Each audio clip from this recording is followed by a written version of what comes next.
dalam persekutuan pada malam hari ini. Jemaat sekalian, mari kita awali persekutuan kita. Kita datang berdoa, minta pimpinan Tuhan. Mari kita berdoa. Bapa kami di dalam surga, kami meminta pimpinan-Mu dalam persekutuan kami pada malam hari ini. Supaya Tuhan memimpin, mengarahkan firman yang boleh ditaburkan, boleh berbicara dalam hati, dalam kehidupan kami. Dan kami boleh membuka diri kami, membuka hati kami untuk mempraktikkan firman Tuhan dalam kehidupan kami sehari-hari. Dalam nama Tuhan Yesus, kami sudah berdoa. Amin. Jemaat GPK-TI sekalian, kita bertemu lagi dalam persekutuan pada malam hari ini. Jemaat sekalian, ada lagu sekolah minggu yang seringkali kita dengar atau kita pernah nyanyikan, yaitu ada dua jalan, lebar dan sempit. Jalan mana yang kita pilih? Jalan yang lebar itu menuju api. Jalan yang sempit itu menuju kebahagiaan, ceria. Nah, kita harus memilih jalan yang mana. Malam hari ini saya akan menyampaikan khotbah tentang pilihan undangan. Mari kita perhatikan Alkitab kita di dalam Amsal pasal 19 ayat 1 sampai 6. Lalu kemudian ayat 13 sampai ayat 18. Demikianlah firman Tuhan. Hikmat telah mendirikan rumahnya, menegakkan ketujuh tiangnya, memotong ternak sembelihannya, mencampur anggurnya, dan menyediakan hidangannya. Pelayan-pelayan perempuan telah disuruhnya berseru-seru di atas tempat-tempat yang tinggi di kota. Siapa yang tak berpengalaman, singgahlah kemari. Dan kepada yang tidak berakal budi, katanya, marilah, makanlah rotiku, dan minumlah anggur yang telah kucampur. Buanglah kebodohan, maka kami akan hidup, dan ikutilah jalan pengertian. Ayat 11, karena oleh aku umurmu diperpanjang, dan tahun-tahun hidupmu ditambah. Lalu saya lompat ke ayat 13 sampai 18. Perempuan bebal cerewet sangat tidak berpengalaman dan tidak tahu malu. Dia duduk di depan pintu rumahnya, di atas kursi di tempat-tempat yang tinggi di kota. Dan orang-orang yang berlalu di jalan, yang lurus jalannya, diundangnya dengan kata-kata, siapa yang tak berpengalaman, singgahlah kemari. Dan kepada orang yang tidak berakal budi, katanya, air curian manis dan roti yang dimakan dengan sembunyi-sembunyi lezat rasanya. Tetapi orang itu tidak tahu bahwa di sana ada arwah-arwah, dan bahwa orang-orang yang diundangnya ada di dalam dunia orang mati. Jemaat sekalian, kalau kita perhatikan Amsal pasal 9 ini ada dua bagian. Yang pertama ayat 1 sampai 6 dan ditambahkan ayat 11. Bagian kedua ayat 13 sampai 18. Kedua bagian ini kalau kita perhatikan seperti dua pertentangan, dua yang berbeda. Ayat 1 menunjukkan hikmat. Ayat 13 menunjukkan perempuan bebal, cerewet.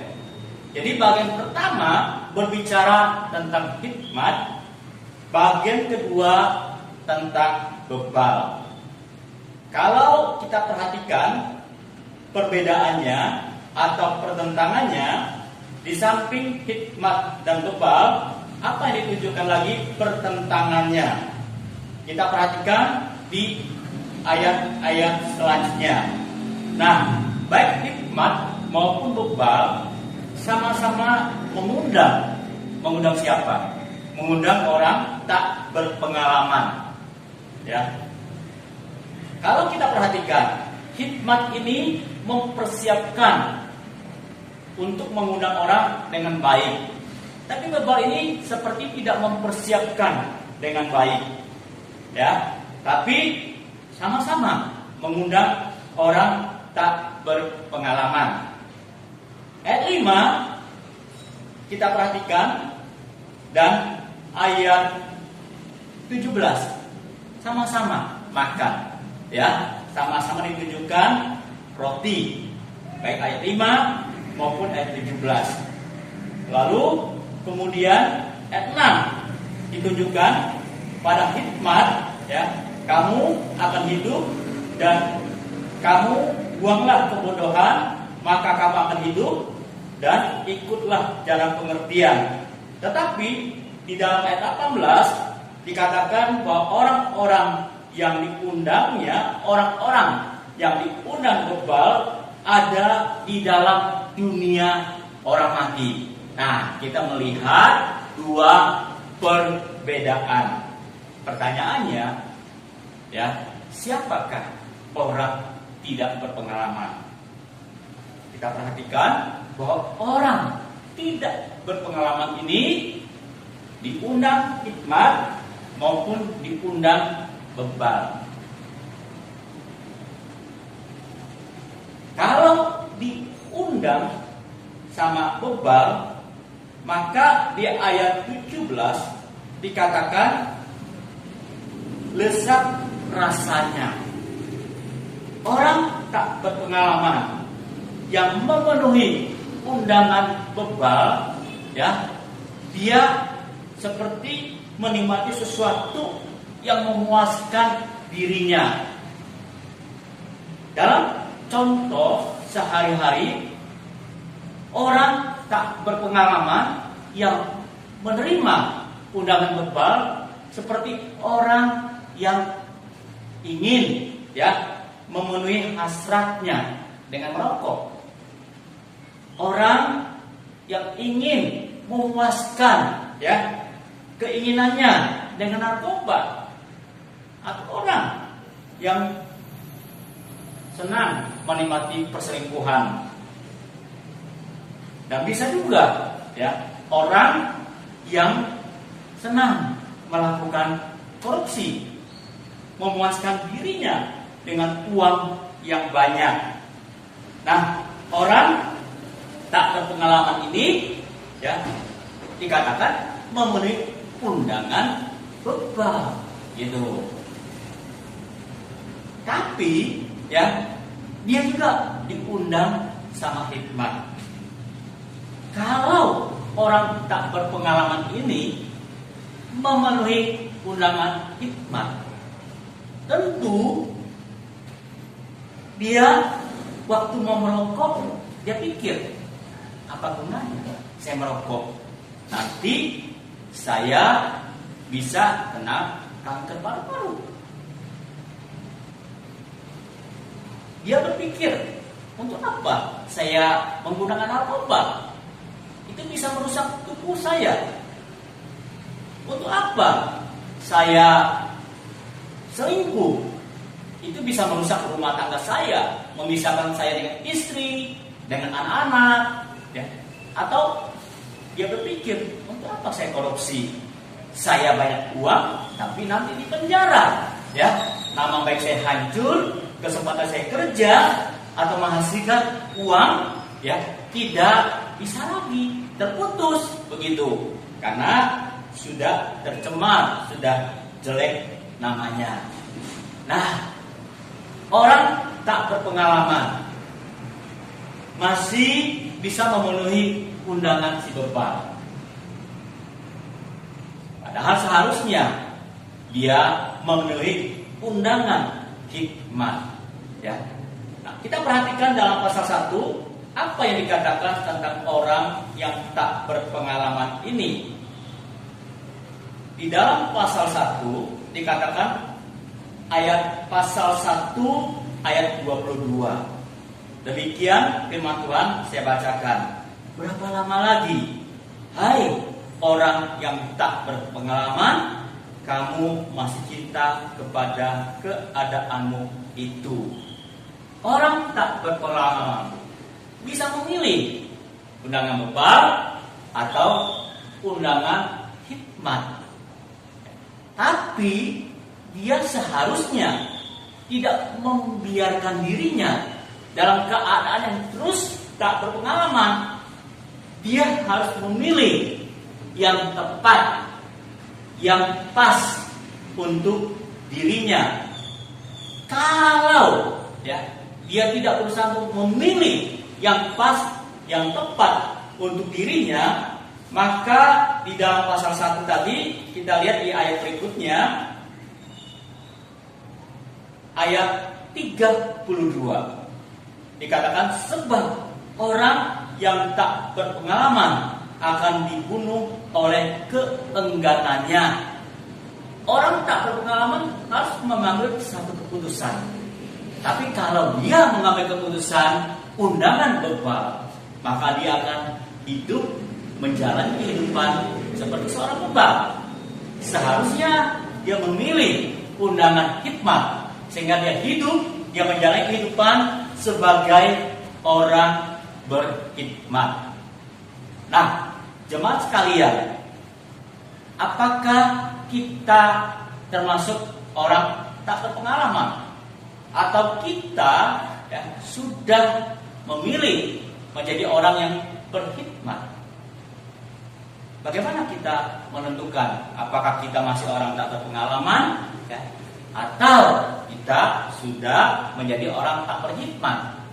Persoalannya kita tinggal berpikir, apakah selama ini saya masih suka mendapat dua undangan, undangan bebal atau undangan hikmat? Saya masih suka mengikuti kadang-kala undangan bebal, kadang-kala undangan bebal, atau saya tetap jalan sesuai dengan undangan hikmat. Kalau kita jalan menurut undangan hikmat, maka di dalam ayat 5, di dalam ayat 6 dikatakan, buanglah kebodohan, maka kamu akan hidup, dan ikutilah jalan pengertian. Kalau kita memenuhi undangan hikmat, tentu kita membuang kebodohan. Tentu kita hidup mengikuti jalan pengertian. Kita membuang, tidak merokok, karena merokok itu merusak kesehatan. Kita membuang, tidak mau mencicipi narkoba atau menggunakan narkoba, karena narkoba itu merusak tubuh kita. Kita tidak mau jatuh ke dalam hal selingkuh, karena itu bisa merusak rumah tangga kita, menghancurkan rumah tangga. Atau kita tidak mau terjebak di dalam korupsi, karena kita tahu itu mencemarkan nama baik kita dan membuat kita tidak bisa bekerja, berusaha dengan baik. Nah, jemaat sekalian, Alkitab mencontohkan seorang yang bernama Yusuf. Ketika dia diperhadapkan pada undangan bebal atau hikmat, ketika dia terus digoda oleh istri Potifar, dan dalam satu kesempatan di kamar mereka berdua, istri Potifar sudah memeluk Yusuf, dan bagi Yusuf dia bisa saja berpikir, ini kesempatan, kan yang mau kan bukan saya, tapi istri yang Potifar. Lagi pula Tuhan tidak ada di sini, tidak tahu saya melakukan apa kepada istrinya. Tapi kita lihat di situ Yusuf tidak memilih undangan bebal. Dia cepat-cepat melepaskan diri. Dia lebih memilih undangan hikmat, karena dia berpikir Allah melihat. Tidak mungkin dia melakukan kebebalan. Nah, kalau kita menyadari bahwa kita masih bisa mendapatkan undangan bebal, maka kita adalah orang yang tak berpengalaman. Kalau kita orang tak berpengalaman, mari kita datang memilih undangan undangan hikmat. Mari kita datang kepada Tuhan. Kita minta Tuhan supaya memimpin hidup kita, memilih undangan hikmat dan menolak undangan bebal. Bapa, kami datang kepadamu, menyerahkan hidup kami, supaya hidup kami dipimpin kepada hikmat. Kami boleh menolak undangan bebal, sehingga dalam segala hal kami boleh ikuti hikmat yang dari Tuhan, melangkah dalam jalan kebenaran-Mu. Pimpinlah kami ya Tuhan. Dalam nama Tuhan Yesus kami sudah berdoa. Amin.